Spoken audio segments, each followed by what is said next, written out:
ये कहानी आपको कभी भी हार न मानने की सीख देगी, इसलिए इस कहानी को पूरा देखिए और ये वीडियो पसंद आए तो हे भगवान, इन लोगों को इस चैनल को सब्सक्राइब करने के लिए शक्ति प्रदान करें। चलिए वीडियो शुरू करते हैं। दोस्तों, इस कहानी का नाम है एक कदम आगे। दोस्तों, एक गांव में राघव नाम का एक लड़का जो अपनी मम्मी के साथ रहता था। राघव का सपना था कि वह बड़ा आदमी बने, लेकिन गरीबी और हालात उसके रास्ते में दीवार बनकर खड़े थे।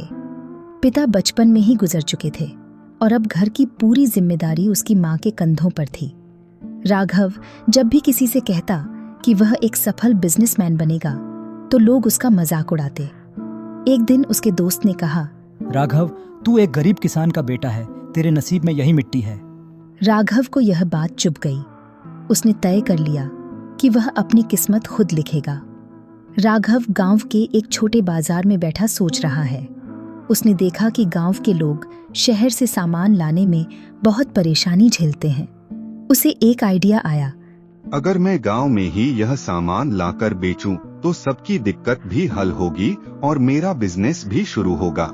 उसने अपनी माँ से 500 रुपए उधार लिए और शहर जाकर कुछ जरूरी सामान खरीदा। फिर गांव में एक छोटी सी दुकान लगाई। शुरू में लोग कम आए, लेकिन धीरे धीरे उसकी ईमानदारी और मेहनत की वजह से ग्राहकों की संख्या बढ़ने लगी। राघव की दुकान को एक बड़े व्यापारी ने बंद करने की धमकी दी। गांव के एक बड़े दुकानदार को यह पसंद नहीं आया कि राघव की दुकान चल पड़ी थी।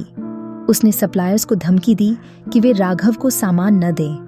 राघव परेशान हो गया, लेकिन उसने हार नहीं मानी। वह शहर जाकर खुद सामान खरीदने लगा। लोग उसकी मेहनत देखकर और ज्यादा उसकी दुकान से सामान लेने लगे। 3 साल बाद राघव की दुकान अब एक बड़ा जनरल स्टोर बन चुकी थी। अब राघव न सिर्फ अपने गांव बल्कि आसपास के गांवों में भी सामान सप्लाई करने लगा था। उसका सपना सच हो रहा था। एक दिन वही दोस्त जिसने उसका मजाक उड़ाया था उसकी दुकान पर आया और बोला, भाई, तेरा सपना सच हो गया। तूने साबित कर दिया कि हालात इंसान को नहीं रोक सकते। राघव मुस्कुराया और कहा, सपने पूरे नहीं होते, उन्हें पूरा करना पड़ता है। अगर आप किसी चीज को पूरी मेहनत और धैर्य से करने की ठान लें तो कोई भी मुश्किल आपको रोक नहीं सकती। सपनों को देखने वाला ही नहीं, उन्हें पूरा करने वाला बनो।